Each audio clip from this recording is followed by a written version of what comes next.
some other clips because you know the internet. And it wants to get petty. It's about half as good as me. And Sometimes I get so painfully nostalgic for college. Okay, So I was popping my and living my best life in these white boy frat houses. I'm actively trying to have an orgy because, and you haven't seen Nav yet, but wait till you fucking see him. Nav is her co-host's husband. His body goes crazy. His face card always slays, never declines. And it's sounds kind of single. weird because I'm talking about your husband. I just know that Nav's dick This is is wild. like at least 10 inches. Okay, I have two butt stories. So one time I met this guy on Tinder. Not and one, I made the dumb but mistake two. of letting him sleep over, like not really wanting to fucking hook up. And I like woke up in the morning and like my asshole was a little sore. Oh my god! And I remember that he what like kind of do you watch when you use a vibrator? Okay, not gonna lie, I don't watch while using a vibrator. What? I just This think shit was my sad. imagination is vibration enough. This is the worst, Wow. by I the way. just think of like my own husband while I'm like doing it. Wait, that's kind of baller, but I Yeah. could never do that. Yeah. Damn. And so I was It's kind of Damn, bro. It's It's kind of just baller, but I could never do that.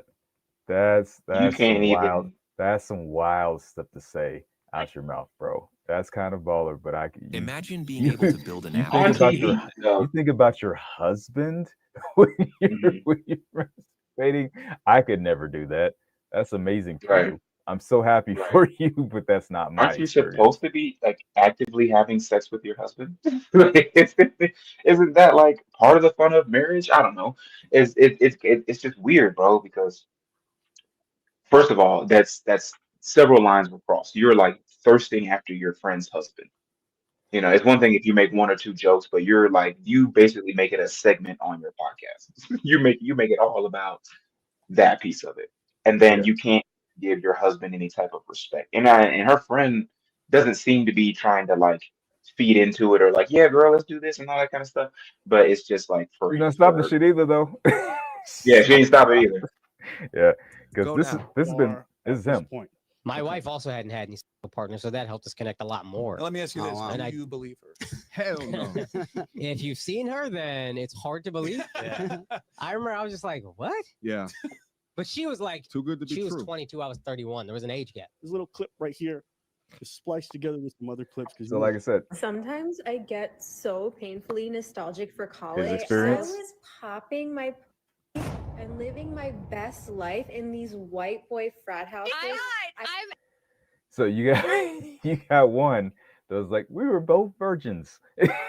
It's- I and then you don't got the other, necessarily and then you believe. got the other side that's like, I was out here popping it in the on the dance floor. Yeah. I don't know if I believe he was a virgin till 31, because I think his career was already doing its thing. You know, I think he was already in that space where he was starting to get really successful, and things come with that. You know what I'm saying? All the trappings of success. But I think for what maybe his perspective of it is a lot more flowery than hers. She's like, okay, I settled because I didn't know what was going to happen after, popping it at the frat boy houses and all that kind of stuff. You know what I mean? She maybe didn't see a next step for her career, but he was like, hey, this guy's interested in me. He's making money already. Like, I'll just see where this goes. Maybe not thinking it was going to lead to a marriage, because that's a lot of that same reaction that I see with women that suppose like prettier women that are with guys that the guy definitely feels like he's out of her league, and they're like, okay, well, I'm just gonna have fun here for a while, get whatever monetary needs met, and then I'm gonna move on. But if the success is there long enough and it's big enough, they don't have a reason to leave. You know what I mean? Maybe it's just him. Like if it was somebody else who she thought was incredibly attractive and all that stuff, she'd have no problem. But it's because it's him that she feels like maybe she settled. What do you think? I'm going to disagree with you. I can 100% see him being a virgin. I get Hmm. 100, because just the way the stuff that's gone on so far and his reaction to it, I can 100%. I think he views marriage much differently than she views marriage, and that's a big one. I think he might actually respect marriage. He comes off to me as one of those guys that's like, I do want to save myself for my wife type situation because of the way, you know, in some of these videos he talks about marriage, how high he seems to hold it. As much as he may joke about it and all these different things like that, I've seen some of his comedy stuff, never a special or anything like that, but the way he talks about marriage and, you know, defends it, sounds like in some of these videos we're gonna watch, I could see him, you know, really holding marriage real high and being one of those guys like, yeah, I don't want to.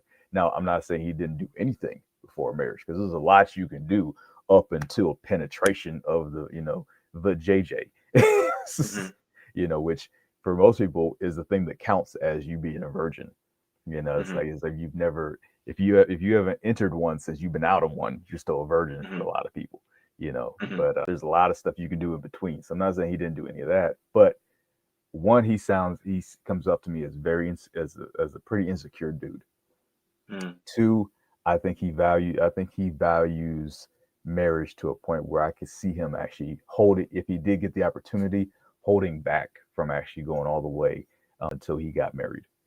Her, on the other hand, I don't think she values marriage at all the way she's moving. To be real about it, I don't see it. I think he fell in love with the Disney story.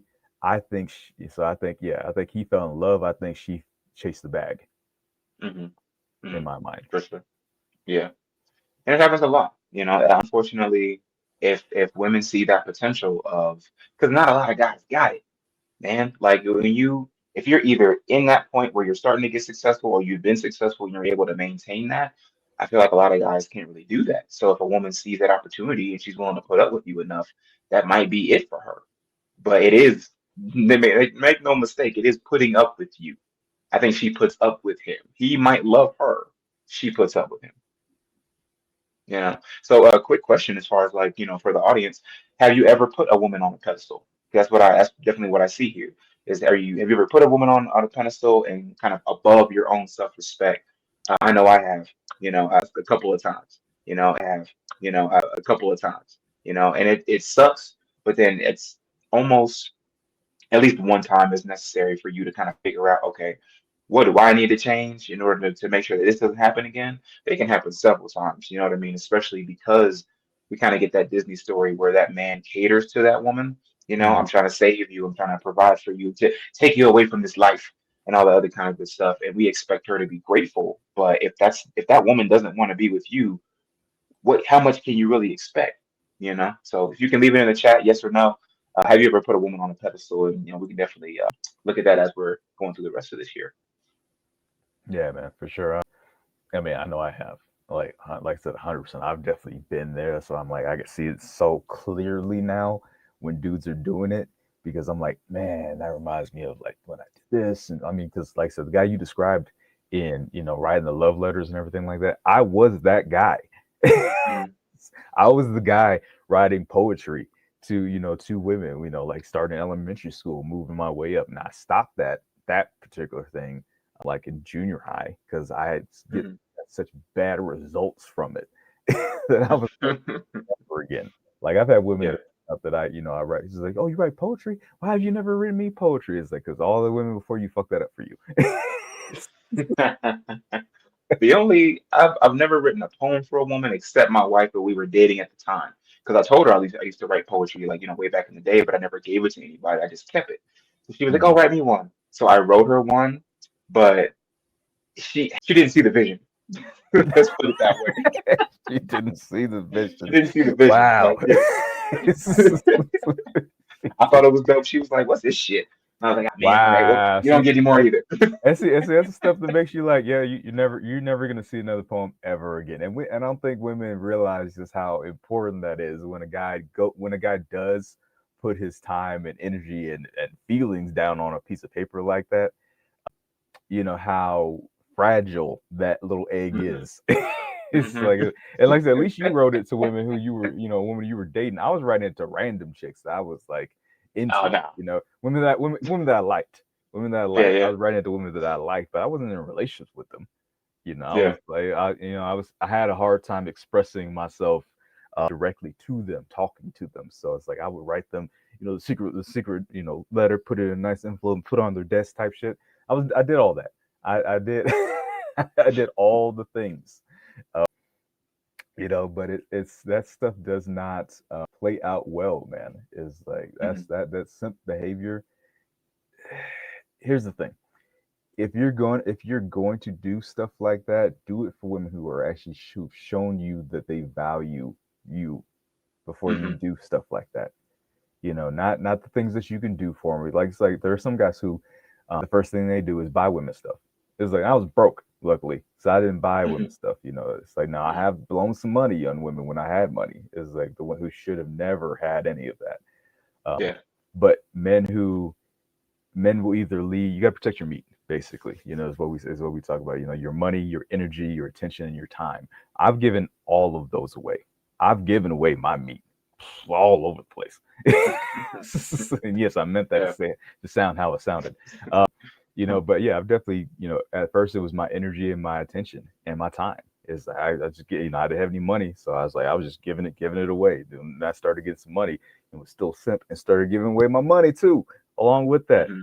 Is like, and bro, you give that to a woman who has not shown that she values you or is even attracted to you in any kind of way. Is like, what are you expecting her to do? You know, Hmm. you're just shoveling you're just shoveling attention into a black hole. It's just going to keep asking for more and more stuff, or you're just going to keep Right. giving more and more stuff. Absolutely. You know, You and know, it and so gets the it gets goals. ridiculous. Oh, sorry. Yeah. Sorry. So the goal is to be the man that you want to be in a relationship. Excuse me.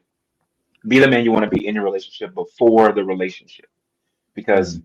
it's like I think we said in the previous episode, everybody has that like customer service rep when they first get into dating and trying to figure out Oh, who the somebody is. representative. Yeah, the Yeah, yeah. You representative. know what I'm saying? Like if you're the simp and that's your representative, you're gonna have a hard time.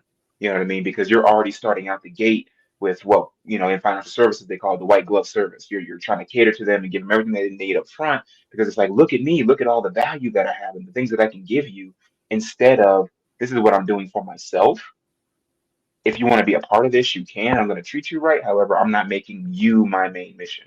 So if you're starting with the simp uh, aspect, then you're insecure, delusional, and chaotic versus, you know, having clarity, those strong boundaries, and showing that integrity. Because it's the integrity and the boundaries and stuff that women are going to test, but you need to make sure that it's solid before you move in a relationship with them. Because if they know they can run over you from jump, it's not going to get better as the relationship goes on. Well, how you start is how you continue. You know, it's just Hmm. with on both sides of things. It's like there's an expectation when you start getting into relationships of this is the baseline of what we do. You know, Hmm. as you know, for men and for women. You know, women get upset, be like, you know, oh, you don't bring me candy anymore. You don't write me poetry, or we don't go out or anything like that. All the things you did to get her, she gets upset because that stuff doesn't continue into the relationship. You know, that seems to be a lot of criticism. You know, a lot of criticisms women give about guys is like he's not doing the things he did to get me. Is like, but the same, you know, and then men get upset because like I'm not getting any sex. It's like, and that's the thing Hmm. she did to get him. Right. Right. It's like so that baseline where you start. So if you start with like the super simpish behavior, you know, doing all the stuff, there's going to be an expectation for you to maintain that or do more and more and more and Mhm. more.